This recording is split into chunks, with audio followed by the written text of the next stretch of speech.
Napahamak ang bilyonaryang si Zac Andres nang magpanggap siya bilang isang simpleng mamamayan na napadpad sa Lotto outlet. Ang dahilan niya ay sawa na siya sa marangyang buhay. Gusto din niyang ma-experience outside his comfort. Nasaksak rin ang tagiliran niya ng isang kutsilyo nang magkarambulan doon kasi tinulungan niya ang inabusong nanalo sa loto dahil hiningan ng balato ng mga tambay sa kanto. Nang magkatakbuhan ay dali-daling umexit si Zac at nakapagtago siya sa isang kariton ng isang basurerong matandang lalaki. Nagpadala siya sa malapit na ospital para magamot ang sugat niya at pagkatapos ay sumama siya sa bahay ng matanda pag uwi nito. At dito niya nakita kung gaano kahirap ang buhay ng matandang tumulong sa kanya. Bilang ganti ay binigyan niya ito ng 2 milyon para sa pagbabagong buhay na may ginhawa at saya. Ano pa kayang mangyayari kay Zac sa mga susunod pang araw? Hapon na nang magpalakad-lakad si Zac nang mapadpad siya sa isang Lotto outlet. Nagpanggap siya ngayon bilang isang simpleng mamamayan dahil sawa na siya sa mga marangyang buhay na kanyang tinatamasa. Gusto din niyang ma-experience kung ano ang meron sa mundo ng mga taong may simpleng pamumuhay lang. Napakunot ang noo ni Zac nang makita niya ang grupo ng mga kalalakihan na parang inaabuso ang isang may edad na lalaki. Tinutulak at pinapalo ang ulo nito kaya nag-akyatan ang lahat ng dugo niya sa ulo.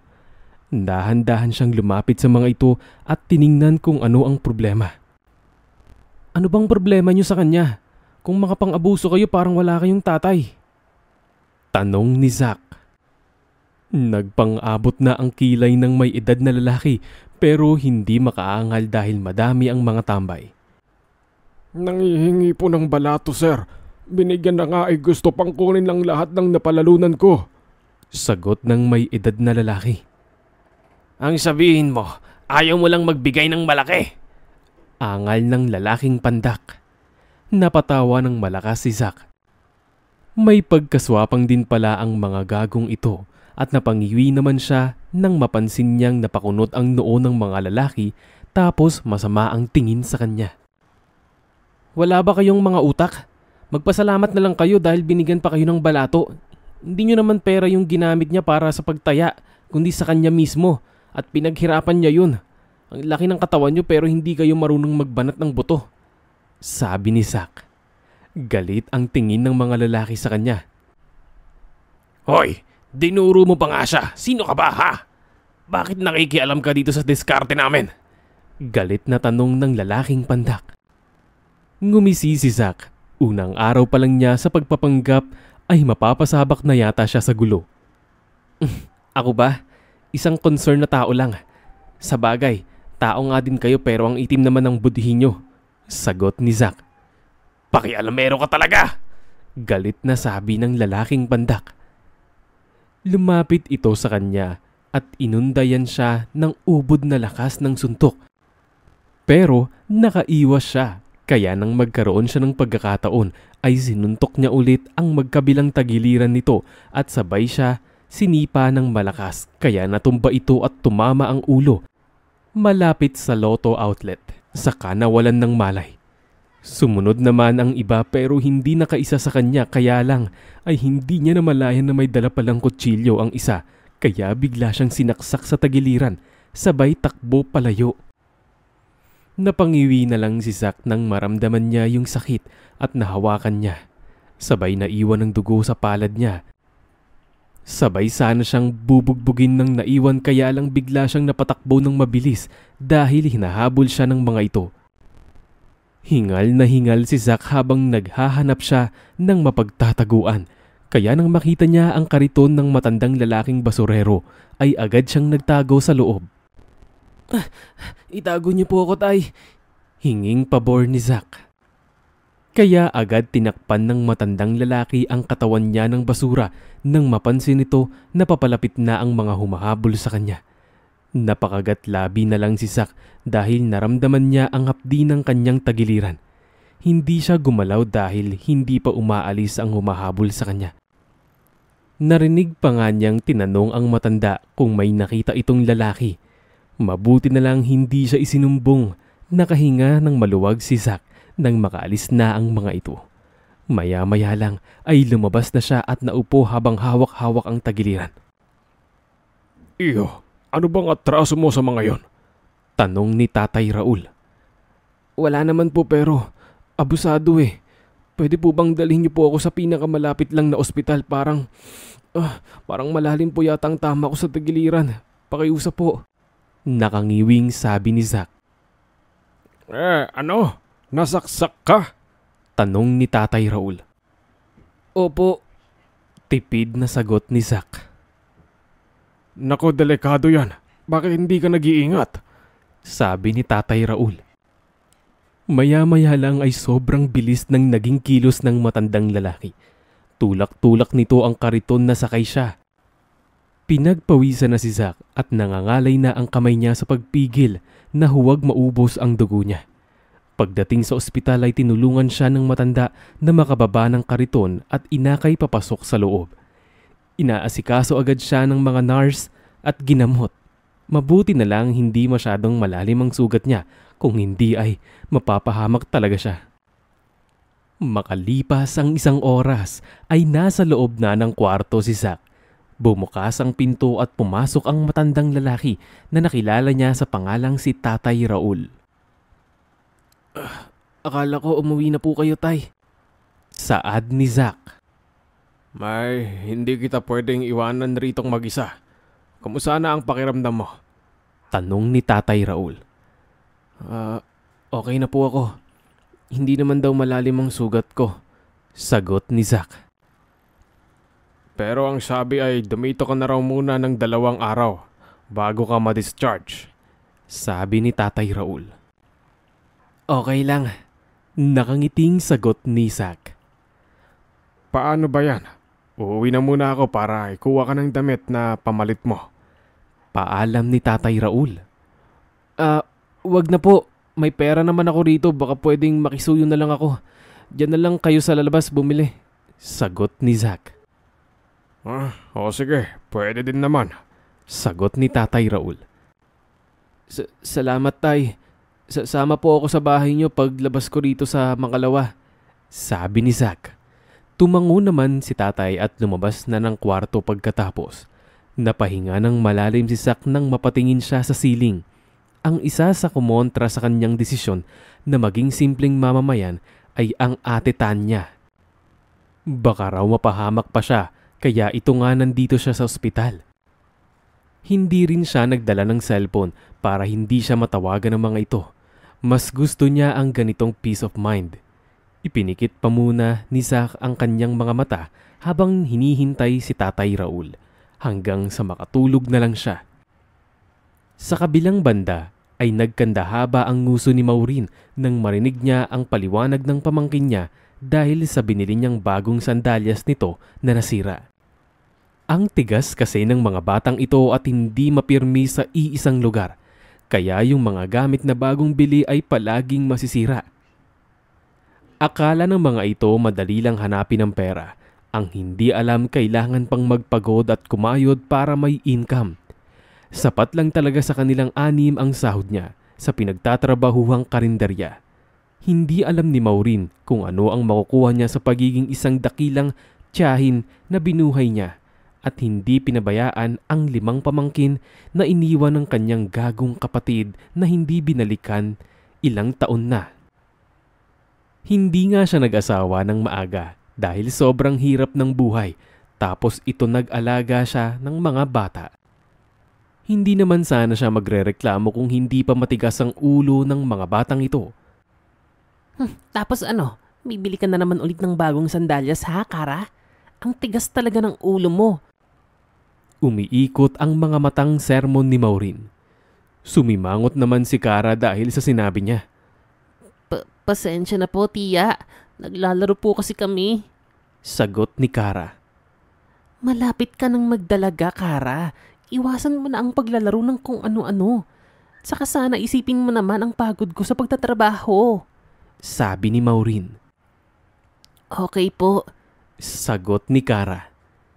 Sige na, maganda na kayo ng hapunan natin. At kayong 4 ha, huwag matigas ang ulo. Ang ingay nyo, Magkakapatid naman kayong lahat tapos nag-aaway kayo palagi. Sabi ni Maureen. Napayuko naman ang tatlong batang lalaki. Kapag siya na ang magsasalita ay tatahimik na talaga ang mga ito, ni isang boses galing sa kanila ay wala na siyang maririnig. Hindi siya mahilig manermon, pero kapag sumobra na ay sasabog na talaga siya. Nagtrabaho siyang mabuti dahil pinapaaral niya ang mga ito. Kaya halos lahat talaga para walang maiiwan. Sobrang hirap. Isang bata pa nga lang ay hirap na. Mas lalo na siguro kung itong 5. Tapos ang tigas pa ng ulo, hindi nakikinig sa kanya, pero ni minsan ay hindi man lang nakatikim ng kurot o palo ang mga ito. Iniiwasan niyang manakit kasi hindi tama. Kawawa naman kung magiging bayolente siya. Ang bata pa nga ng mga ito. Pero sadyang matalak lang talaga siya. Pero mahal na mahal niya ang mga pamangkin. May babayaran po kami sa school, tiya. Sabi ni Mark. Sige. Mamaya na lang kita bibigyan pagtapos nating kumain. Sagot ni Maureen. Pinipilit ni Maureen na may matira sa sahod niya kasi may mga babayaran ang mga ito on the spot. Kaya dapat may maibigay siya agad. Iniisip niya kung isang araw ay lilitaw ang kapatid niya rito sa tarangkahan. Makakatikim talaga ito sa kanya ng flying kaldero. Hindi maintindihan kung bakit naatim nitong mag-anak ng marami tapos hindi naman kayang buhayin. Ang nanay naman ng mga bata ay hindi na mahagilap kung nasaan na ngayon. Ilang taon na rin naman mula nung baby pa lamang ang mga ito, itong bunso na si Steve pero ngayon ay nasa grade school na. Mama na nga ang tawag sa kanya kasi siya ang nakalakihan nitong nag-aalaga. Pagkatapos maghanda ng pagkain ni Kara, ay tinawag na sila ng mga ito kaya agad niyang kinarga si Steve papasok ng kusina. Nagdasal na muna sila bago kumain. Siya naman ay sinusubuan ng bunso para madali itong mabusog. Makalipas ang 1 oras ay tapos na silang kumain lahat. Ang mga bata ang nagliligpit sa kusina. Saan ka pupunta, Mama? Tanong ni Steve. Dito lang. Bibili ako ng gatas niyo para bukas. Nakangiting sagot ni Maureen. Pabili po ng chocolate, Mama. Tapos biskwit. Sabi ni Steve. Ngumiti naman si Maureen at ginulo ang buhok ng pamangkin. Nakita niyang napatingin sa kanya ang 4. Dahil alam niyang magpapabili rin ang mga ito, nahihiya lang magsabi. Okay, bibilihan ko na kayong lahat. Sagot ni Maureen. Maya-maya lang ay lumabas na ng bahay si Maureen at dahan-dahang naglakad papunta sa tindahan. Napakunot ang noo niya nang mapansing sarado ang bahay ni Tatay Raul. Saan na naman kaya nagsusuot ang matandang yon? Bibigyan niya sana ng ulam at kanin kasi may naiwan pa naman kanina. Pagdating niya sa tindahan ay nakangiti na agad ang kaibigan niyang si Becky na may-ari ng malaking store dito sa lugar nila. Oh, anong sayo, sis? Nakangiting tanong ni Sam. Kaya umaasenso ang lokong ito dahil nagkaroon ng boyfriend na Australiano. Pabili ng 5 pirasong gatas, biskwit at chocolate. Sagot ni Maureen. Huwag ka nang bumili. May inilaan ako para sa'yo. May package kasi akong dumating kahapon. Bigay sa akin ng jowa ko. Teka lang ha. Teka lang, kukunin ko muna. Sabi ni Sam. Umalis muna saglit si Sam at pagbalik nito ay may dala ng hindi gaano kalakihang karton saka inabot sa kanya. Salamat sis. Anong laman ba nito? Bakit ang bigat? Tanong ni Maureen. Ngumiti lang si Sam sa kanya. Ano ka ba? Tingnan mo na lang. Nalimutan ko na. Sagot ni Sam. Loka ka talaga. Loko-loko. Sabi ni Maureen. Oh, siya nga pala. May kaibigan pala yung boyfriend ko na naghahanap ng Pinay. Bibigay ko sana sa'yo. Nakangising turan ni Sam. Napangiwi si Maureen. Plano pa yata ng kaibigan na ipare siya sa ibang lahi. Huwag na lang dahil sakit sa ulo lang ang mga yon. Ayoko. Napapagod ako kapag kausap ang gaya nila. Paano kung mag-aaway kami? Sagot ni Maureen. Napahalakhak na lang si Sam dahil sa sinabi niya. Ay nako, gaga ka talaga. Huwag lang sa pamangkin mo ibaling ang atensyon mo. Dapat sa ibang bagay din. Gusto mo bang tatanda kang dalaga? Sabi ni Sam. Napahinga ng malalim si Maureen. Hindi pa naman ako senior, sis. Kaya marami pa akong pagkakataon na makapag-asawa. Hindi naman dahilan yung mga bata. Ayaw ko pa talaga. Sagot ni Maureen. O siya, ikaw ang bahala. Basta kapag feeling mo gusto mo na, ay sabihin mo lang sa akin, okay? Sabi ni Sam. Ewan ko sa'yo. Sabi ni Maureen. Napangisi na lang sa kanya ang kaibigan habang naglalakad siya pa uwi. Pagdating niya ng bahay ay tuwang-tuwa ang mga pamangkin niya dahil ang daming chocolate, may biskwit tapos ang daming gatas. May mga iba't ibang klasing pabango at saka damit para sa kanya, sa mga bata at iba pang mga pwedeng gamitin. Kaya nagtatagal ang friendship nilang dalawa ni Sam ay pareho silang mapagbigay sa kapwa. Sa sumunod na araw, habang si Zack ay nakalabas na ng ospital, kaya sumama siya kay Tatay Raul pag uwi nito. Pagdating nila ay dito niya nakita kung gaano kahirap ang buhay ng matandang lalaki. Yung bahay nito ay maliit lang tapos yung bubong ay sira na. Kapag uulan ay tiyak na mababasa ito. At yung dingding ay napakpak na parang pinaglumaan na ng panahon tapos hindi napapalitan.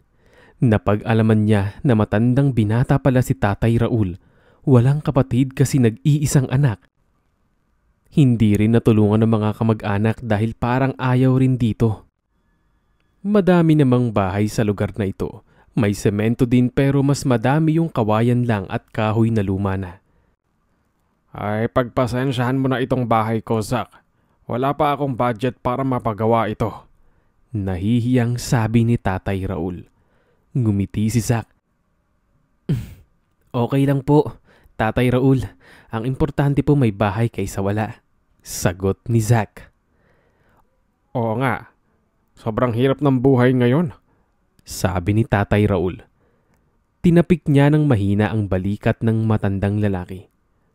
Laban lang po, tay. At huwag kalimutan magdasal. Nakangiting sagot ni Zack. Ngumiti sa kanya ang matandang lalaki. Maya-maya lang ay naupo si Zack sa bakanteng upuan sa maliit na sala. Isinandig niya ang kanyang pagod na likod sabay hinga ng malalim. Alam niyang nagpupuyos na sa galit ang ate Tanya niya ngayon dahil hindi siya nito makontak. Kontrabida pa naman yun pero napakabait. Hindi na malaya ni Zack na nakatulog pala siya nang nakaupo. Nagising siya nang marinig niya ang boses ng isang batang lalaki. Dahan-dahan bumangon si Zack at tama yung dinig niya. Nasaan po si Tatay Raul? Nakangiting tanong ni Steve. Ngumiti si Zack na nakatingin sa bata. Napaka-cute nito. Nandito lang yun kanina.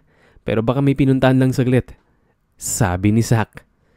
May pinapabigay po kasi si Mama na ulam at kanin para sa kanya. Turan ni Steve. Ang bait naman pala ng kapitbahay ni Tatay Raul. Sige, ako na lang ang magbibigay. Pamangkin niya naman ako eh. Sagot ni Zack. Tumango naman ang bata, saka inabot sa kanya ang 2 Tupperware at tumakbo na ito pagkatapos. Tumayo si Zack para ilagay sa kusina ang bitbit na ulam sa kakanin. Wala nga talaga si Tatay Raul. Siguro umalis ito at may pinuntahan lang saglit. Habang si Maureen ay hinintay ang pagbalik ni Steve galing kina Tatay Raul, pinandalhan niya ng pagkain para may pagkain ito ngayon. Nakita na niyang papasok na ng bahay si Steve kaya nilapitan niya na ito. Wala po si Tatay Raul doon, Mama. Pero yung pamangkin ay nandoon. Siya ang binigyan ko ng iniutos mo. Sabi ni Steve. Napakunot naman ang noo ni Maureen. Wala naman rito ang mga pamangkin ng matanda tapos hindi din close rito kaya malabong pupunta. Bata din? Tanong ni Maureen. Hindi po, Mama. Parang kaedad mo lang. Matangkad, gwapo at maputi. Sabi ni Steve. Natawa naman sa isip si Maureen sa sinabi ng pamangkin. Ang galing nitong mag-describe sa murang edad. Sige, salamat. Sabi ni Maureen. Naging palaisipan naman para sa kanya ang pamangkin ni Tatay Raul. Pero anong pakialam niya? Mas mabuti nga yun dahil may kasama ang matanda doon. Sa kabilang banda, si Zack ay tumambay sa exit na pinto pagkatapos kumain nila ni Tatay Raul. Busog na busog kasi siya kaya nagpapahangin siya. Maya-maya lang ay bigla na lang napakunot ang noo ni Zack nang marinig ang malakas na boses ng isang babae. Maganda ito, maputi, tapos mahaba ang buhok, pero parang machine gun ang bibig. Pinapagalitan nito ang 5 bata, kasama yung batang lalaki na nagdala ng kanin at ulam dito kanina. Anak niya yata ito, sobrang dami naman. Napangiwi naman si Zack na nakatingin rito na umuusok ang ilong sa inis. Nang mapagod siya sa pagkakatayo ay naisipan niyang ilak ang pinto tapos lumabas ng kusina. May kapitbahay ka pala ritong parang machine gun yung bibig, Tay. Sabi ni Zack. Napangiti si Tatay Raul. Ay, oo, si Maureen yan. Sagot ni Tatay Raul. Ang dami pala niyang anak, Tay. Komento ni Zack. Dalaga yan si Maureen. Yung mga bata ay mga pamangkin niya. Anak ng kapatid niyang lalaki na hindi na naalala yung mga yan. Kaya siya ang bumubuhay. At naiintindihan ko naman kung saan ang gagaling yung frustration niya. Hindi kasi biro ang mag-alaga ng isa. Paano pa yan na sobrang dami? Nakangiting sagot ni Tatay Raul. Oo, ang galing naman niya. Sabi ni Zack. Oo, hindi talaga nagugutom ang mga batang yan. Mula maliit pa hanggang paglaki ay nasa kanya na. Sagot ni Tatay Raul. Nakaramdam naman ng paghanga si Zack sa babaeng gaya ni Maureen na kayang maging responsable kahit hindi nito obligasyon. Makalipas ang ilang minuto na pag-uusap nilang dalawa ni Tatay, ay nagpaalam na itong matutulog. Tapos siya kung inaantok na ay matulog na lang din sa may sala. Natawa siya dahil kahit nasa lahat sa buhay ay sinisikap pa rin ng matanda na maging komportable siya. Wala namang kaso kasi, okay lang naman talaga sa kanya kahit ano. Nang maiwang mag-isa si Zack ay naisipan niyang bumili ng isang bote ng beer sa tindahan para dalawin siya ng antok. Dahan-dahan na siyang naglalakad papalapit sa nakabukas pang tindahan at bumili. Nakita niya kung paano namilog ang binabaeng nagtitinda. May itsura naman ito pero mas piniling sundin ang gusto. No judgment. Para sa kanila basta hindi gumagawa ng masama. Bago ka rito, Pogi? Nakangiting tanong ni Zam. Napangisi na lang si Zack. Oo, pamangkin ako ni Tatay Raul. Sagot ni Zack. Talaga? Ngayon ko lang alam na may pamangkin pala si Tatay Raul. Akala ko kasi lahat ng taga rito ay pinabayaan na yan ng kamag-anak. Sabi ni Sam. Ngumiti lang si Zack. Ayaw na niyang magkomento pa dahil wala naman siyang alam tungkol sa buhay ng matanda. Thank you. Okay lang naman siguro kung tumambay muna ako rito. Sagot ni Zack. Sige lang. Sabi naman ni Sam. Habang tinutungga ni Zack ang laman ng hawak na bote, ay nagulat siya dahil may kamay na nakaumang malapit sa kanya. Pagtingin niya ay isang batang babae pala ang nasa harapan niya nang hihingi ng pera. Anong bibilhin mo? Tanong ni Zack. Ulam po, kuya. Gutom na po ako. Sagot ng batang babae. Tumango si Zack. Tumayo siya at tumingin sa loob ng tindahan kung anong available. Bumili siya ng 5 pirasong delata na iba't iba, tapos noodles na rin. Saka may hotdog naman tapos isang dressed chicken. Okay na ba yan?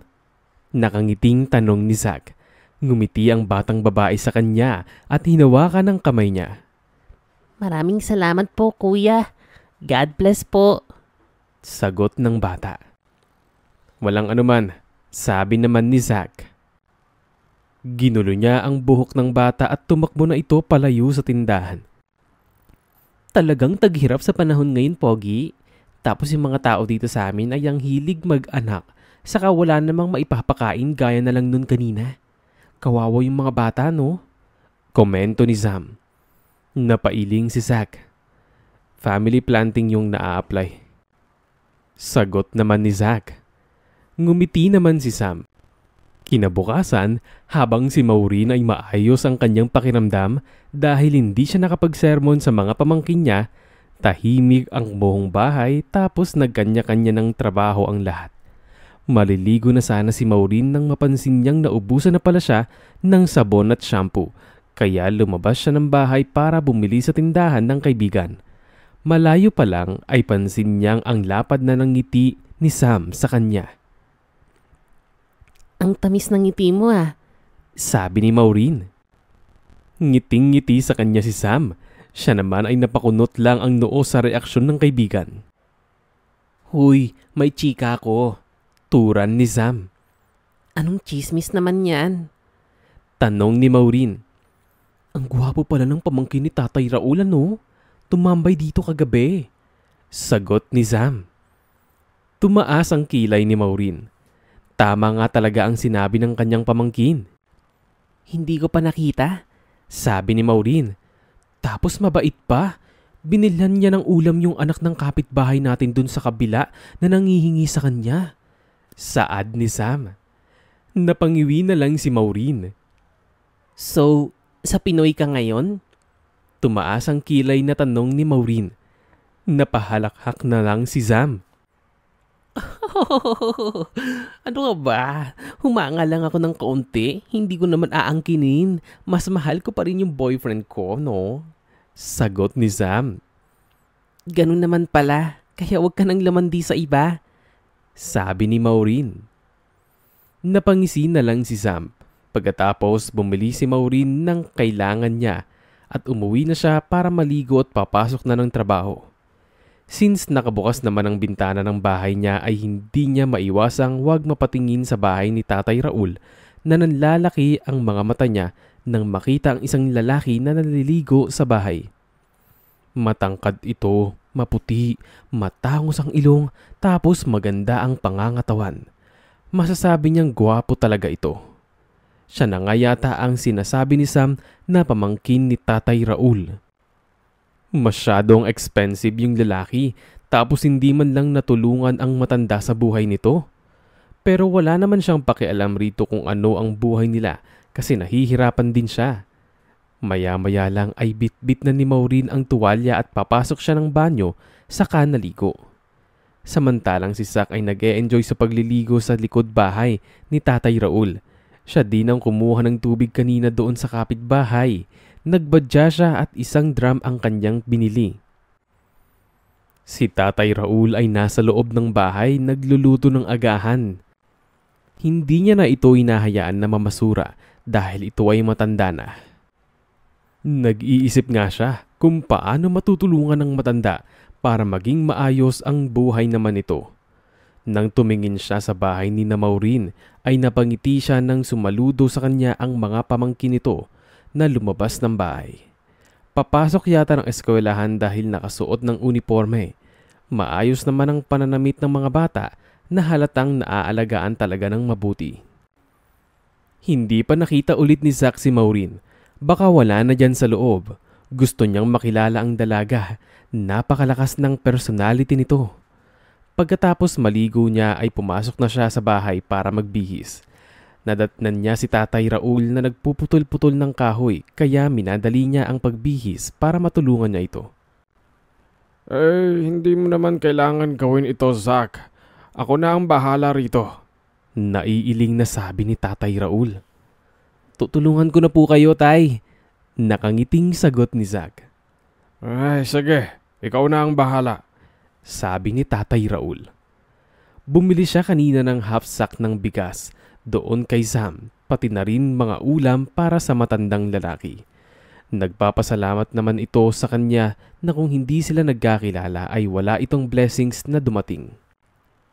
Kaya nagsibak na ng kahoy si Zack, tapos si Tatay Raul naman ay nagpatuloy sa pagluluto. Nang maluto na ay sabay na silang dalawa na kumain.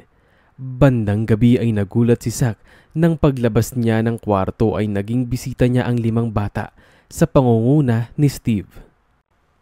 Hello po, pwede ka ba naming maging kaibigan? Nakangiting saad ni Steve. Isa-isang lumapit sa kanya ang mga bata at nagmano. Napangiti naman si Zack. Oo naman, walang problema. Sagot ni Zack. At nagpakilala ang mga bata sa kanya isa-isa.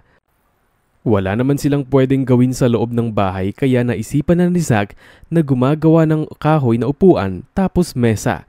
Saka nagugutom siya kaya naisipan niyang magletsyon ng manok. Inutusan niya ang mga bata na bumili ng manok kina Sam tapos siya ay gumagawa ng apoy. Si Cara din, ang eldest na pamangkin ni Maureen, ang gumagawa ng sausawan. Si Tatay Raul ay nasa loob ng kwarto nagpapahinga kasi nasama daw lahat ng pagod nito noong nakaraang araw.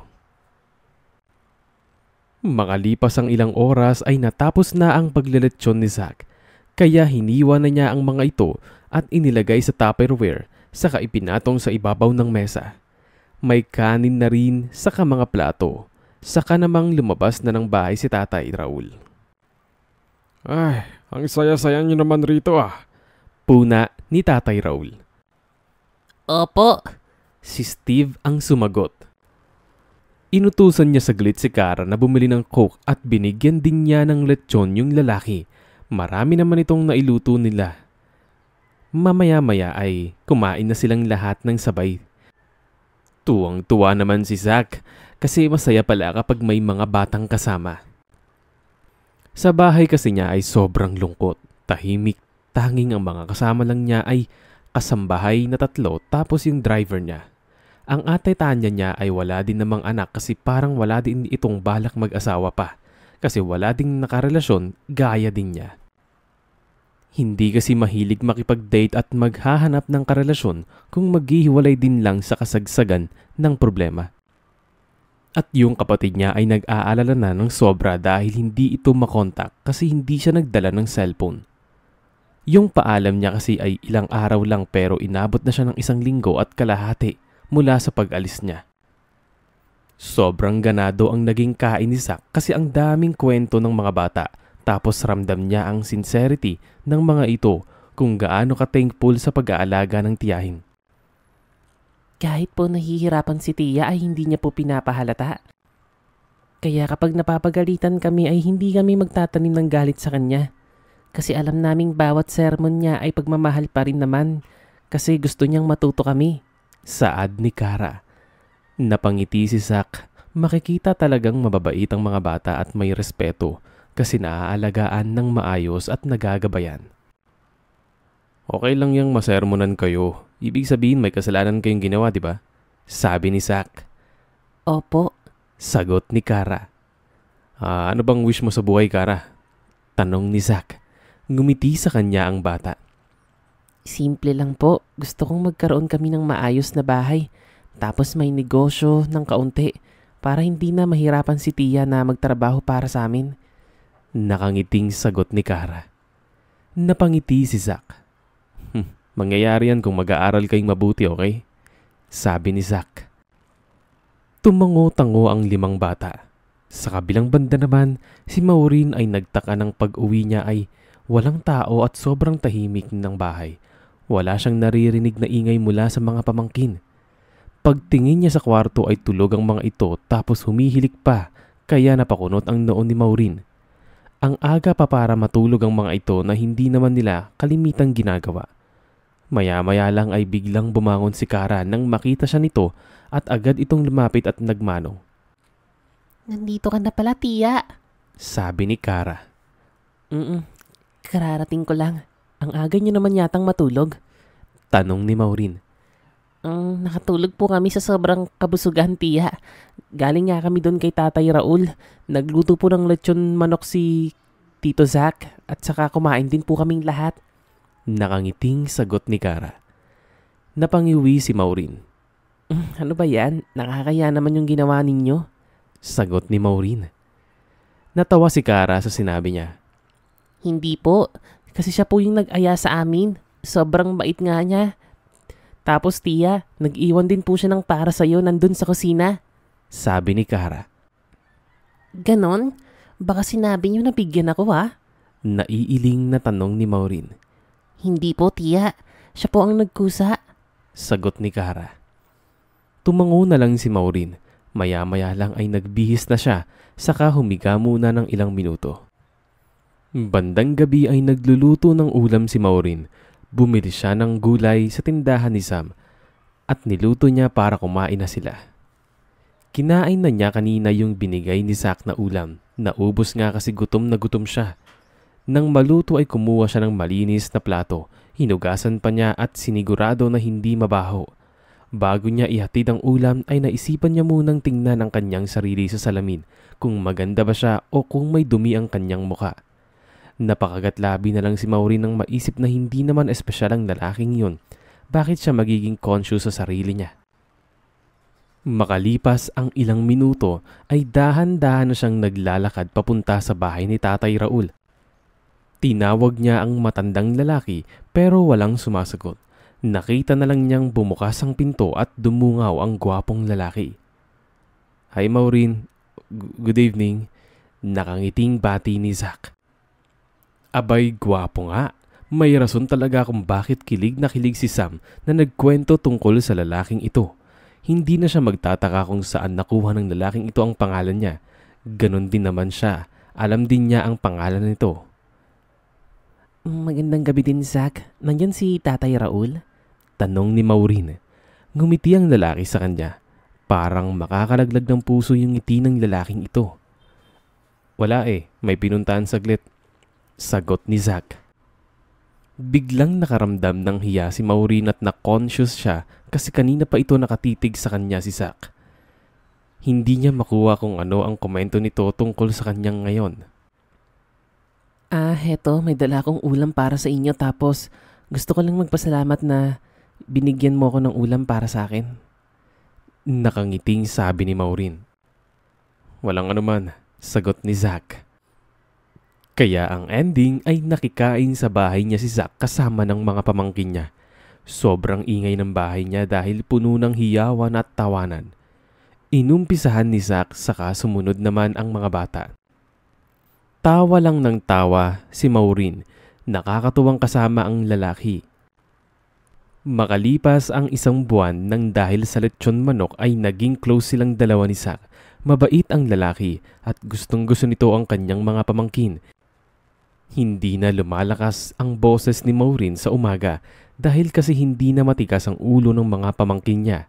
Sinusunod na ng mga ito ang kanyang mga utos kaya nawala na lang bigla yung sermon. Tapos nahihiya din siya kay Zack, baka iisipin nitong masama ang ugali niya. Palagi silang nakakalibre ng ulam kasi bumibili si Zack. Iniisip nga niya na baka magreklamo si Tatay Raul, pero ngumingiti lang sa kanya ang matandang lalaki. Ibang-iba na ang tingin ni Sam sa kanya, parang may meaning na. Tapos tinutukso na siya na hindi na lang niya pinapansin. Samantalang si Zack ay kailangan nang bumalik sa dating bahay niya. Na-experience na niya ang bagay na gusto niyang maranasan. Nanggagalaiti sa inis ang ate Tanya niya dahil hindi na siya umuwi ng bahay. Nakipagkita lang siya kanina sa assistant para kunin ang pera na iniutos niya rito. Nagkakape silang dalawa ni Tatay Raul at iniisip niya kung ano ang gusto niyang isabihin sa matandang naging parte ng buhay niya. "Okay ka lang ba, Zack?" Tanong ni Tatay Raul. Ngumiti si Zack sa matandang lalaki. "Alam mo, Tatay Raul, gusto ko lang magpasalamat dahil nagkaroon tayo ng pagkakataon na magkakilala. Salamat dahil pinatira mo ako rito sa bahay mo na walang pag-aalinlangan." Sagot ni Zack. Tinapik ni Tatay Raul ang balikat ni Zack sabay ngiti. "Walang anuman. Alam ko naman kasing mabuti kang tao. Magmula nang tumira ka rito sa bahay ay parang gumaan ang pasanin ko sa buhay." Sabi ni Tatay Raul. Nakangiti si Zack. "Walang anuman po, Tatay Raul. Kaya gusto ko sana sa paghihiwalay ng landas natin ay hindi na magiging ganito pa rin ang buhay mo. Mas masaya akong aalis kung may pagbabago din sa'yo." Sagot ni Zack. Dumaan ang lungkot sa mga mata ni Tatay Raul dahil sa sinabi niya. Nagilty naman si Zack pero talagang uuwi na siya kasi may trabaho pa siyang naiwan doon.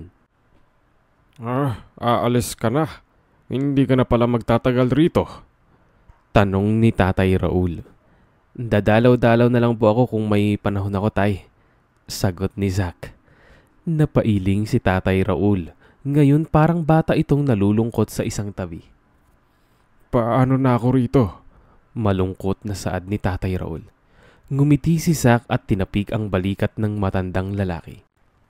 Hindi po ako aalis na mag-aalala ka sa pang-araw-araw mong gastos. Kaya may ibibigay ako sa'yo. Sagot ni Zack. Inabot niya kay Tatay Raul ang 2 sobre na hawak niya. Tinanggap naman at biglang nanlaki ang mga mata nang matingnan kung ano ang laman. Ang daming pera. Para saan ito? Nagtataka na tanong ni Tatay Raul. 2 milyon po yan, Tatay Raul. Para po yan sa inyo sa pagbabagong buhay nyo at sa malaking tulong na po na naitulong niyo sa akin. Para magpagawa ka ng magandang bahay para sa'yo. Pagsisimula ng negosyo, Tay. At saka pwede ka nang makapag-asawa niyan. Nakangiting sagot ni Zack. Ang laki naman ang halaga nito. Sabi ni Tatay Raul. Opo, para po talaga sa inyo yan para hindi ka na mamasura para magkapera. Nakangiting sagot ni Zack. Napatitig sa kanya si Tatay Raul. Talaga? Bakit mo ako binibigyan ng ganitong kalaking halaga? Tanong ni Tatay Raul. Dahil mabait po kayo, Tay, kaya deserve nyo ang blessings na ganyan. Sagot ni Zack. Akin na talaga ito? Tanong ni Tatay Raul. Opo, sayong-sayo na po yan. Nakangiting sagot ni Zack. Maya-maya lang ay biglang napayuko ang matandang lalaki at napansin niyang yumugyog ang balikat nito, saka naririnig niya ng malinaw ang paghikbi nito. Hindi ko alam kung anong nagawa kong kabutihan noon na mabigyan ako ng malaking biyaya ngayon. Sabi ni Tatay Raul. Ngumiti si Zack at niyakap niya ng mahigpit ang matandang lalaki. Mabait po kayo buong buhay niyo kaya ibinalik ng Diyos yon. At saka kontento ka sa kung ano lang ang meron ka saka hindi ka nagrereklamo. Sagot ni Zack. Napangiti na lang si Zack nang bigla siyang niyakap ng mahigpit ni Tatay Raul. Bandang gabi ay maagang natulog ang matandang lalaki kasi napagod ito sa kakaiyak kanina. Since hindi pa siya dinadalaw ng antok ay naisipan niyang pumunta kina Maureen. Gusto niyang ayain ang mga ito na gumala sila kasama ng mga bata. Papalapit pa lang si Zack sa bahay ng dalaga ay nakangiti na ito sa kanya na nakadungaw sa bintana. Magandang gabi. Akala ko tulog ka na. Nakangiting tanong ni Maureen. Maaga pa naman, sagot ni Zack. He loves everything about Maureen. Kahit mahilig itong manermon sa mga pamangkin ay sobra itong mapagmahal sa mga bata. Lalo na siguro kung sa sarili nitong anak mismo. Halika, pasok ka. Nakangiting aya ni Maureen. Napangiti si Zack. Salamat. Kumain ka na ba? Tanong ni Zack. Tumingin sa kanya si Maureen at kumindat kaya napatawa ng malakas si Zack. Oo, tapos na. Sagot ni Maureen. Ako din naman. Siya nga pala. Baala kong pumunta sa syudad. Baka gusto mong sumama. Yung mga bata din sana. Sabi ni Zack. Tulog na sila kanina pa. Hindi ka umabot. Nakangiting sagot ni Maureen. Okay. Tayo na lang dalawa kung papayag ka. Kung ayaw mo naman okay lang din. Sabi ni Zack. Ngumiti si Maureen sa kanya. Sige, magbibihis lang ako saglit ha. Sagot ni Maureen. Tumango naman si Zack at nagbihis din siya ng bagong damit. Samantalang si Maureen ay nakatunganga pa sa harap ng salamin imbes na maghanap ng pwedeng maisuot niya sa date nila ni Zack. Sa gala nila pala. Bakit ba napaka-assuming niya? Ngayon lang kasi siya nayaya na lumabas ng isang lalaki kaya hindi niya alam kung paano mag-react. Nang maisip niya na huwag paghintahin si Zack kaya nagmamadali lang maghanap ng damit na susuotin si Maureen. Mabuti na lang may isa pa siyang bagong bestida na naiwan sa baul kaya may naisukat siya. Natulala na lang si Maureen nang maisip niya na sobrang pag-aalaga niya sa mga pamangkin ay matagal na pala niyang nakalimutan ang kanyang sarili. Kaya pagkatapos niyang magbihis ay lumabas siya ng kwarto nang wala pa si Zack ay agad siyang tumakbo papunta sa bahay ni Sam para magpasaklolo. Oh, ano ba nangyayari sa'yo sis? Hinahabol ka ba ng aso? Nakakunot ang noo na tanong ni Sam. Hindi naman. Pahiram ako ng makeup mo, please. Sagot ni Maureen. Tumaas ang kilay ni Sam na tumingin sa kanya. Pinasadahan pa siya mula ulo hanggang paa at ngumisi ng malapad. Bakit? Ano bang ganap mo tonight? Tanong ni Sam. Napakagatlabi si Maureen. Kung sasabihin niya sa kaibigan ay hindi maputol na tukso ang aabutin niya. Ay nako, basta. Tipid na sagot ni Maureen. Napangisi naman si Sam na nakatingin sa kanya. Hindi kita papahiran kung hindi mo sasabihin sa akin. Sabi ni Sam. Napakagatlabi na lang si Maureen. Imbis na tahimik lang siya para hindi siya matukso ng kaibigan, nag-inarte kasi siya. Nihaya kasi ako ni Zach na lumabas. Sagot ni Maureen. Yung ngiti talaga ni Sam ay literal na sobrang lapad. Kitang-kita na yung gilagid. Oh, I'm happy for you, sis. Kaya pala ayaw mo sa ibang lahi kasi Pinoy pa rin talaga yung gusto mo. Sabi ni Sam na may kasama pang pagtili. Ay, kaya ka nasasaktan ng maraming beses ay ang hilig mong mag-assume. Close lang kami pero hindi niya ako nililigawan. Naiiling na sambit ni Maureen. Aray, at least ngayon ay nasa tamang tao na ako. Sagot ni Sam. Hindi ka pa rin sure at sa kabilog ang mundo, hindi square. Sabi ni Maureen. Grabe ka? Pumapalatak na tura ni Sam. Napangiwi na lang si Maureen nang hilahin ng kaibigan ang buhok niya. Gumanti din siya rito, mas dinainan pa niya kaya napasigaw na lang ang Becky. Matapos siyang i-makeover ni Sam ay nagkasakitan pa silang dalawa. Hindi naman ito as in magkagalit sila, ganito sila magpakita ng pagmamahal. Makalipas lang ang 1 oras ay nasa city na sila. Ang dami pang tao, kahit gabi na tapos mayroon pang mga sasakyan na bumibiyahe. Hindi niya alam kung saan sila pupunta ni Zach, basta napatianod lang siya rito at hinahayaan niya itong makahawak ang lalaki sa kamay niya. Deserve din naman siguro niyang maging masaya kahit ngayon lang sa lahat ng hirap na napagdaanan niya buong buhay. Nang mapadaan sila sa may nagbebenta ng mango shake ay ibinili siya ni Zach. Hindi ka na sana nag-abala pa. Nakakaya naman sa'yo. React ni Maureen. Ngumiti sa kanya si Zach. Napapalunok naman si Maureen kasi talaga gwapo ang lalaking ito kung titingnang mabuti yung tindig at itsura ay papasang model o artista. Ang flawless kasi ng kutis. Parang dinaig yung kulay niya. Pero kung iisipin, mabuti ay parang pareho na yung kulay nila kasi nagmana siya sa nanay niyang maputi at hindi kayumanggi. Date mo ako ngayong gabi kaya sagot ko na lahat. Saka masyado nang matagal ang 1 buwan para masabi na close na tayong dalawa. Nakangiting sagot ni Zach. Natigilan naman si Maureen nang hawakan ni Zach ang tungki ng kanyang ilong. Napahinga na lang siya ng malalim kasi parang nag-umpisa na siyang ma-inlove sa lalaking ito. Close na talaga tayo kasi nangangapit bahay ka na. Sabi ni Maureen. Natawa ng malakas si Zach sa sinabi niya. Ikaw ba hindi? Saad ni Zach. Pareho nga tayo. Nakangising sagot ni Maureen. Nang mapadaan din sila sa isang burger stall ay hinila naman siya ng lalaki papalapit dito. Napapatingin tuloy sa kanila ang bumibili. May nagbubulong-bulungan pa nga, maghihiwalay din kahit sobrang sweet. Bitter, agarang sabi ni Zach. Nakurot niya ang tagiliran nito dahil hindi pala ito bingi.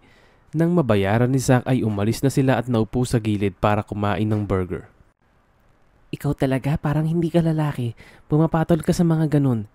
Naiiling na saway ni Maureen. Nakakainis kasi. Hindi pa nga naging tayo ay maghihiwalay na agad. Sagot ni Zach. Natigilan si Maureen nang titigan siya ni Zach. Ano bang alam nila sa atin? Hindi nga natin kilala yun. Sabi ni Maureen. Sabagay may point ka. Sagot ni Zach. Nang maubos nilang dalawa ng sabay ay kumain na naman sila ng nilagang mani pati itlog hanggang sa siya na ang umayaw dahil halos hindi na siya makahinga sa sobrang kabusugan. Titig ng titig si Maureen dahil kung ano yung kinain niya lahat ngayon ay binili ng lalaki para may pasalubong daw sa pamangkin niya. Yung lalaking maalaga at thoughtful ay sobrang masarap mahalin. Uwi na tayo? Tanong ni Maureen. Pwede ding hindi. Harap na lang tayo ng matutulugan rito. Nakangiting sagot ni Zack na may kasama pang pagsipol. Hoy, hindi pwede. Angal ni Maureen. Tumaas ang kilay ni Zack sa kanya kaya sobra siyang natawa kasi ang taray. Excuse me, wala akong gagawing masama sa'yo. Sabi ni Zack. Alam ko. Sagot ni Maureen. Ganon? Bakit kung makapag-react ka sobra naman? Nakangiwing tanong ni Zack. Biro lang yun. Sagot ni Maureen. Napangiti naman si Zack at kinurot ang pisngi niya. Nang biglang umambon ay naghanap na sila ng pwedeng masakyan at nagpahatid pa uwi. Nang makarating na sila ay inihatid siya ni Zack sa labas ng bahay niya tapos niyakap siya nito ng mahigpit. Salamat sa pagsama mo ngayon. Good night. Nakangiting sabi ni Zack. You're welcome. Good night, sweet dreams. Sagot ni Maureen. Umalis na rin si Zack nang pumasok siya sa bahay, bit-bit ang pasalubong sa mga pamangkin niya. Kinabukasan, habang si Zack ay gumayak na kasi maaga siyang umalis pauwi sa kanila, si Tatay Raul ay nakapagpaalam na siya doon tapos maagang umalis ng bahay kasi naghahanap ng panday. Sinabihan kasi niya itong mag-umpisa ng magpagawa ng bahay para hindi na tumulo kapag darating yung rainy season. Nakapagbihis na si Zack at tapos na rin siyang kumain ng agahan. Araw ng Sabado ngayon, mabuti na lang para makapagpaalam siya sa mga bata. Maya-maya lang ay tinawag na niya ang mga bata kaya sabay na dumungaw sa bintana kaya pinapasok siya ng mga ito at tumambay sila sa balkonahe. Salamat pala sa pasalubong mo na binili kagabi, Tito. Nakangiting sabi ni Zack. Ngumiti si Zack at niyakap ang bata. Walang anuman. Siya nga pala, nandito ako para magpaalam. Uuwi muna ako sa amin at babalik sa susunod na buwan. Sagot ni Zack. Promise na babalik ka? Malungkot na tanong ni Kara. Sagot ni Zack. At niyakap siya ng mga ito bago siya umalis ay ibinigay niya ang sobre na may lamang pera. Siya na ang tumupad sa pangarap ng mga bata na magkaroon ng maayos na bahay, tapos negosyo para hindi na maghihirap ang mga ito. Kung kay Maureen niya direktang ibigay ay paniguradong hindi ito tatanggapin ng dalaga. Hindi pa muna umalis si Zack, hinintay pa niyang makauwi ang matandang lalaki. Ininda niya yung awa niya sa matandang lalaki kasi nalulungkot talaga ito. Bago siya sumakay ng taxi pa uwi sa bahay nila na nasa ibang lugar ay dinaanan niya muna si Maureen sa pinagtatrabahuhan nitong kainan. Sa kabilang banda, si Maureen ay sobrang busy sa pag-aasikaso ng mga customer. Hindi pa naman araw ng sahuran ngayon pero dikitan yung kumakain dito. Pero napakunot ang kanyang noo nang mapansin niya ang bulto ng katawan ni Zack sa labas ng karinderya. Yung tingin ni Maureen ay halos hindi mawalay kay Zack. Kaya nang magkaroon siya ng free time, ay nagmamadali siyang lumabas ng kainan at pinuntahan ng lalaki. Anong sadya mo, Zack? Nakangiting tanong ni Maureen. Ngumiti sa kanya si Zack at hinaplos ang pisngi niya. Uuwi na muna ako sa amin, Maureen. Sagot ni Zack. Biglang nakaramdam ng lungkot si Maureen. Hindi naman niya alam kung kailan ang balik nito.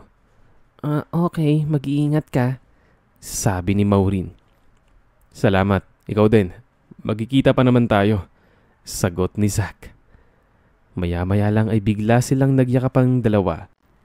Malungkot ang pakiramdam ni Maureen na sinusundan niya ng tingin si Zack na naglalakad palayo. Samantalang si Zack ay napapailing na lang habang sumasakay ng taxi at nagpahatid sa bahay nila. Napakagatlabi siya nang madarama niyang sobrang bigat ng kanyang puso. Ngayon pa lang ay namimiss na niya si Maureen at ang mga bata pero babalik pa naman siya doon. Ano bang ginawa mo sa bahay mo, ha, Zack? Para na akong mamamatay sa pag-aalala. Tapos sa iyo ay parang wala lang. Paninermo ni Ate Tanya. Napakagatlabi na lang si Zack dahil namumula na ang kapatid niya. Kaya dahan-dahan siyang lumapit rito at niyakap ito sabay halik sa pisngi. Sorry na ate, nag-iingat naman ako. Sabi ni Zack. Hindi na niya binanggit rito na nasaksak siya dahil baka bubuga na ito ng apoy sa kanyang harapan. Sila na nga lang dalawa ang nandito tapos malalagasan pa ng isa. Kawawa naman itong maiiwan. Ewan ba niya sa kapatid niyang ito parang ayaw ng mag-asawa. Mas gusto yata ang maging matandang dalaga na lang. So anong nakukuha mo sa pagiging ganun mo, ha? Tanong ni Ate Tanya. Marami ate, at nakakatuwa naman pala. Nakangiting sagot ni Zack. Napailing na lang ang kapatid niya at tinalikuran siya. Nang maiwang mag-isa si Zack sa may living room ay isinandig niya ang pagod na katawan at ipinikit ang mga mata. Bandang hapon, habang si Maureen ay nakangiwi na lumabas ng kainan ay may kasama pang pagod at pag-unat ng katawan, napangiwi na lang siya nang maisip na pagod siya talaga kasi ang daming customer kanina. Ngayon ay nasa gilid na siya ng daan at nag-aabang ng pwedeng masakyan pa uwi. Bumili muna siya ng barbecue para naman may uulamin sila ngayon ng mga bata. Pagdating niya ng bahay ay sinalubong agad siya ng mga bata sabay mano sa kanya. Umuwi na po si Tito Zack, Mama. Malungkot na sabi ni Steve.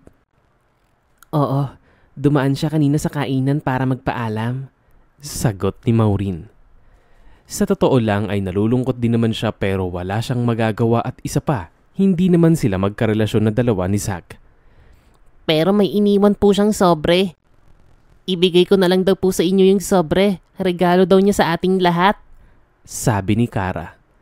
Tinanggap naman ni Maureen at nagulat siya dahil maraming pera ang nakita nang tingnan niya ang sobre.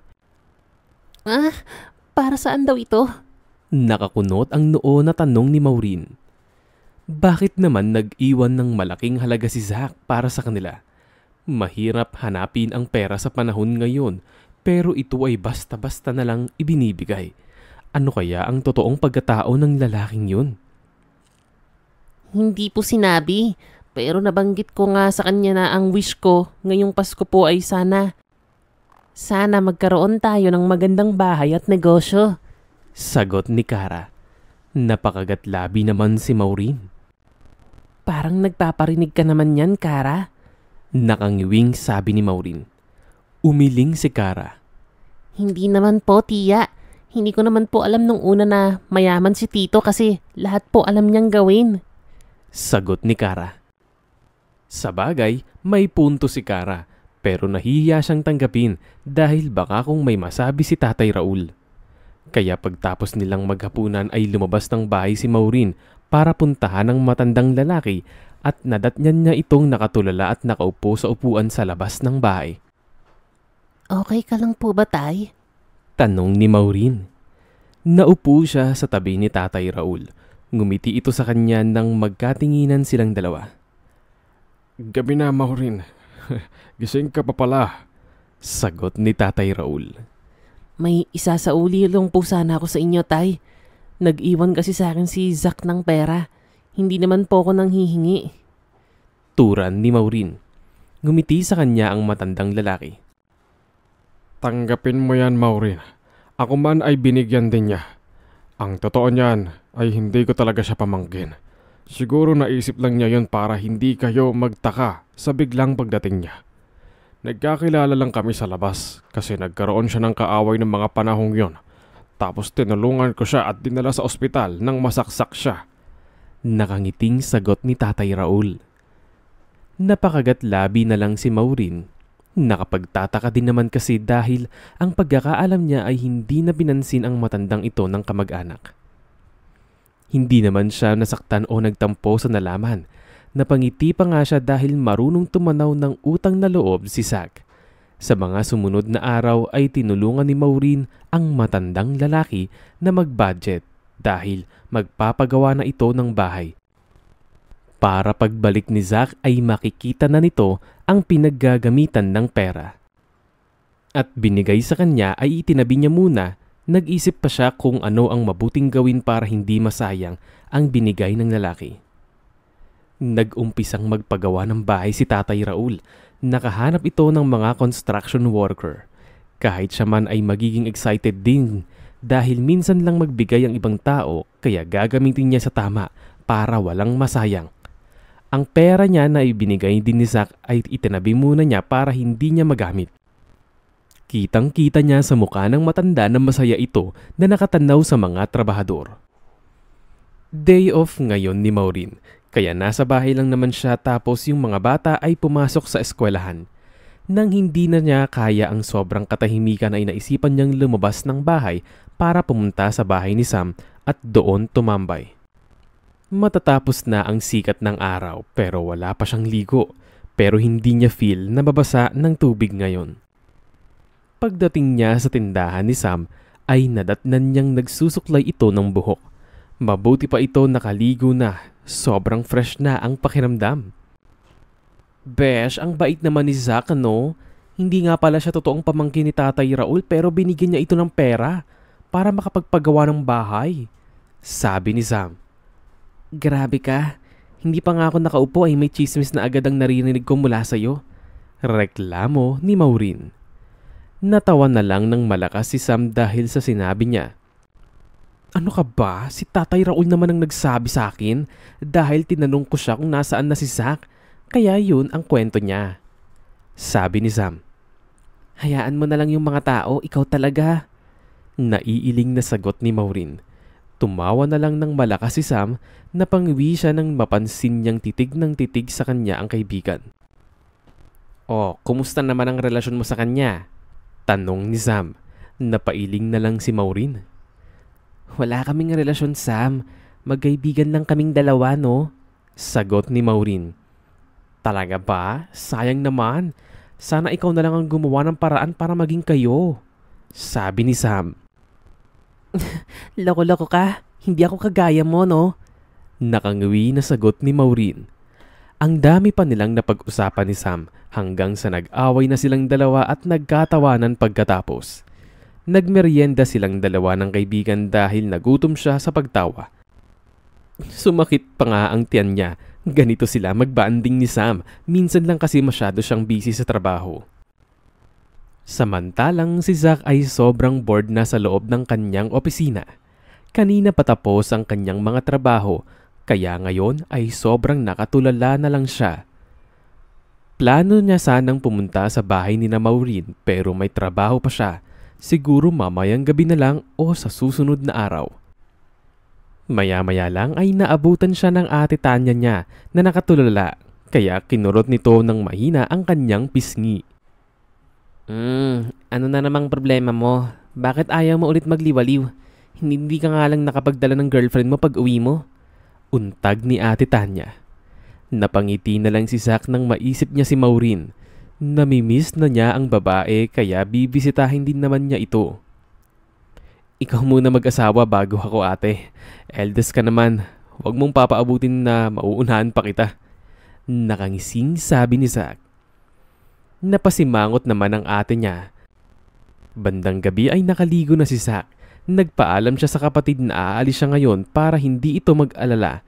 Nagdala din naman siya ng cellphone para matatawagan siya nito. May araw pa naman siya umalis kaya naisipan niyang bumili ng bulaklak para kay Maureen. Tapos bumili na rin siya ng pagkain para sa mga bata, tapos kay Tatay Raul. Hindi niya talaga malimutan ang matandang yun kahit na kailan dahil parang tumatak sa puso niya ang kabaitan nitong taglay. Nang makabili na lahat si Zack ay bumibiyahe na siya papunta doon. Pagdating niya ay nakasara ang tindahan ni Sam kaya hindi sila nagkita. Napangiti siya nang mapansin na nagsimula na palang magpagawa ng bahay ang matandang lalaki. Nang tumingin din siya sa bahay ni Maureen ay wala pang tao. Pati yung mga bata ay hindi pa niya nakikita.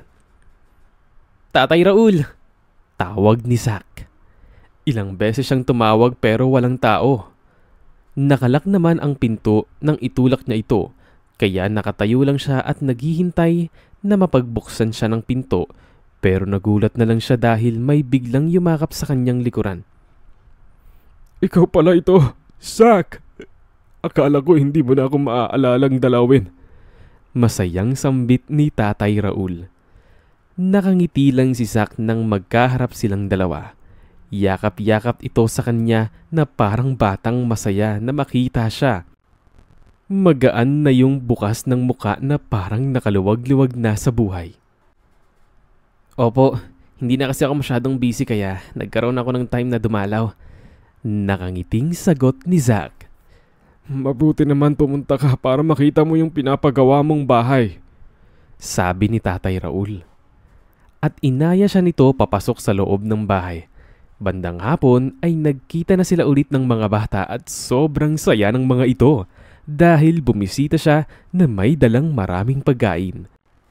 Tumambay silang lahat sa bahay ni Tatay Raul dahil magluluto na naman siya ng kakainin nila. Nang gumabi ay saka pa dumating si Maureen. Gandang-ganda siya rito at kumakabog pa nga ang dibdib niya nang magkatinginan silang dalawa. Ikaw pala talaga yan. Akala ko namamalik mata lang ako. Nakangiting turan ni Maureen. Napangiti si Zack. Paglapit pa lang ni Maureen ay agad niya itong niyakap ng sobrang higpit. Namimiss niya ang babae at masaya siya na nagkita sila ulit ngayon. Hindi ako busy kaya pumunta ako dito. Doon tayo sa bahay ni tatay. Nandun yung mga bata. Sagot ni Zack. Napangiti si Zack nang humawak sa braso niya si Maureen. Hindi niya alam kung kailan nagsimula ang pagkakagusto niya sa babae pero nagising na lang siya isang umaga na mahal na niya ito.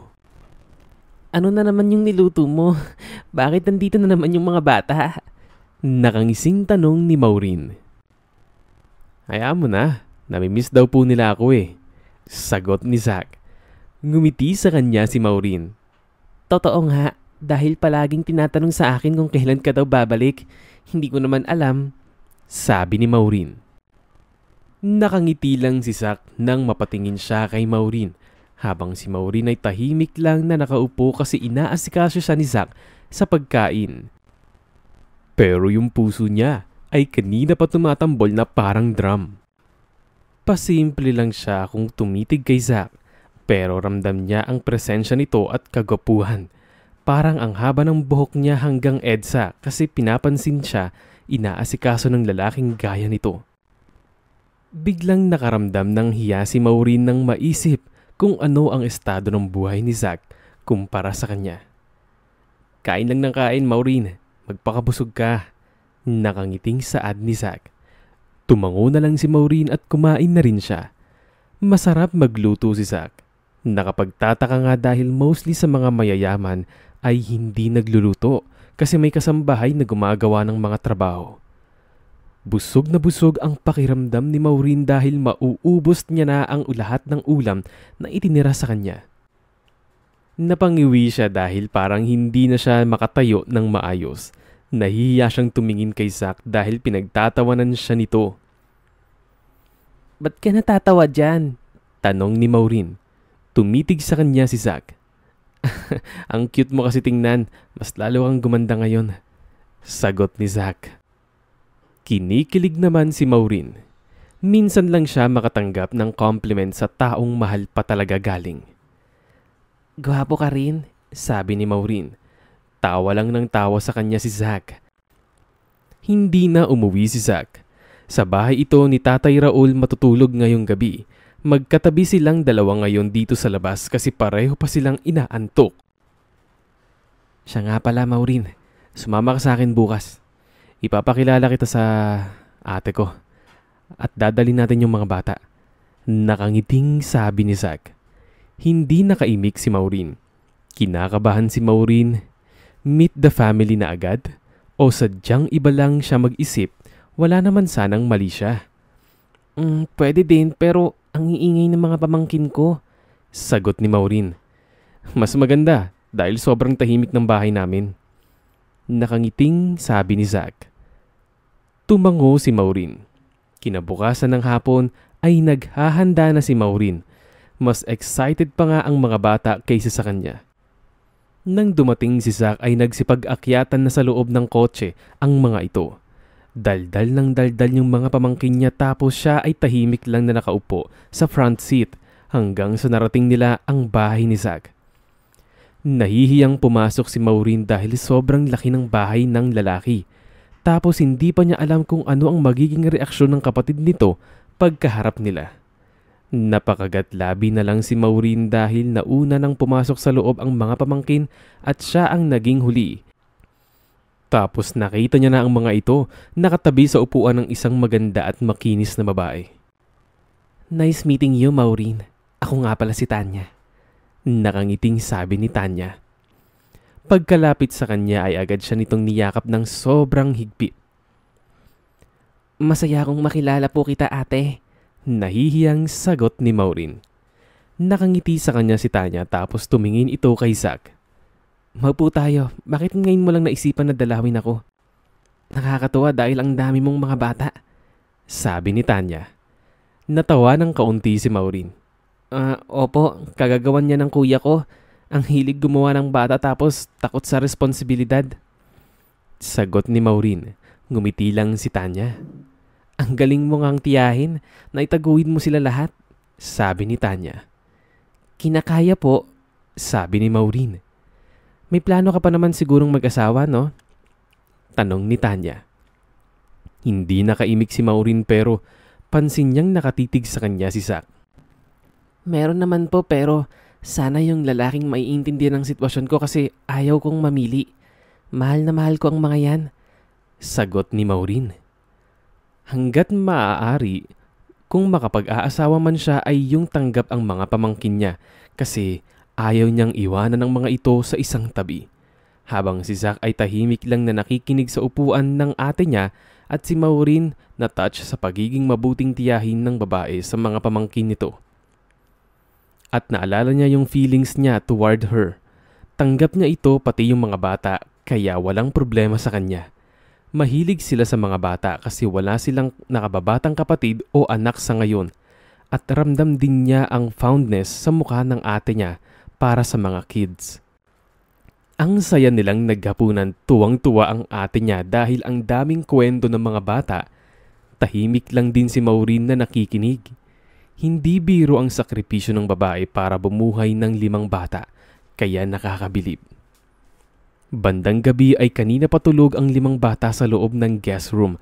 Nandun din ang ate niya, binabantayan ang mga ito. Hindi kaya iiyak si Steve ngayon? Iiwanan natin siya kay ate? Tanong ni Zack. Ngumiti sa kanya si Maureen. Hindi yun. Ang bilis nga lang nilang magkasundo. Nakangiting sagot ni Maureen. Nakikita nga ni Zack na ang bilis nagkasundo ang mga bata pati ang kapatid niya. Gagala din sila ngayon sa city. Parang date na nilang dalawa ito ni Maureen na sila lang at walang bata nakasama. Mabuti na lang sumama ito sa kanya kahit gabi na. Pansin din niyang hindi pa naman ito inaantok. Nang nasa city na sila ay palakad-lakad lang silang dalawa. Ang daming nagbebenta ng mga laruang pambata na umiilaw at kung ano-ano pa. Binilan niya si Maureen ng kung ano-anong binebentang pagkain at hindi naman ito nagrereklamo. Sa anong edad mo balak mag-asawa? Tanong ni Zack. Tumingin sa kanya si Maureen at nakasimangot. Hindi ako sure kasi wala naman akong boyfriend. Sagot ni Maureen. Ako din wala akong girlfriend kaya hindi ako makapag-asawa. Sabi ni Zack. Bakit naman? Masama siguro ugali mo. Nakangising tanong ni Maureen. Napangiwi na lang si Zack. Sa tingin mo masama ba? Turan ni Zack. Parang hindi naman. Ang bait mo nga Sagot ni Maureen. Napangiti na lang si Zack at napahawak sa kamay ni Maureen. Makalipas ang ilang buwan ay naging maayos naman ang pagiging close nila ng babae. Pero dala-dala niya sa kanyang puso ang feelings niya para rito. Nasa opisina niya ngayon si Zack. May ginagawa kaya nakatutok lang siya sa kanyang computer. Hindi nga niya namalayan na may pumasok dahil akala lang niya ay yung sekretarya niya o ang ate niya pero nagulat siya dahil may biglang humawak sa kanyang pisngi. Maureen, ikaw pala yan. Gulat na sambit ni Zack. Ang lapad ng naging ngisi ni Maureen sa kanya. Sorry, naistorbo yata kita. Hinging paumanhin ni Maureen. Tumayo si Zack at nilapitan si Maureen sabay yakap rito. Parang may kung ano sa kanilang mga sarili na kusa na lang magkaintindihan kung may makakakita ay makapagsasabi talaga na parang may relasyon silang dalawa. Kahit kailan ay hindi ka naging istorbo sa akin. Nakangiting sabi ni Zack. Ngumiti si Maureen at naupo sa ibabaw ng mesa. Talaga lang ha? Turan ni Maureen. Oo, may mahal bang istorbo? Sabi ni Zack. Napatitig sa kanya si Maureen sabay ngisi. Narinig ko yun. Saad ni Maureen. Talaga? Mabuti naman kasi hindi ko alam kung paano ko siya sasabihin ng harapan. Naiiling na sagot ni Zack. Lumapit sa kanya si Maureen at inayos ang kanyang nagulong buhok. Huwag mahiyang umamin. Dapat maging proud ka na nagmamahal ka. Sabi ni Maureen. Tumango naman si Zack. I love you. Madamdaming sambit ni Zack. Dumikit sa kanya si Maureen sabay yakap. I love you too. Masayang tugon ni Maureen. Sa kabilang banda, si Maureen naman ay masaya dahil natupad na ang pangarap niya na magkaroon ng karelasyon na tanggap yung mga pamangkin niya. Sana hindi magbago ang pakikitungo sa kanya ni Zack, pati na rin sa mga bata kasi sa ngayon ay masaya siyang kasama ang mga ito. Hanggang ngayon ay hindi siya makapaniwala na minahal siya ng totoo na gaya ng isang Zack na mayaman at maraming maipagmamalaki sa buhay.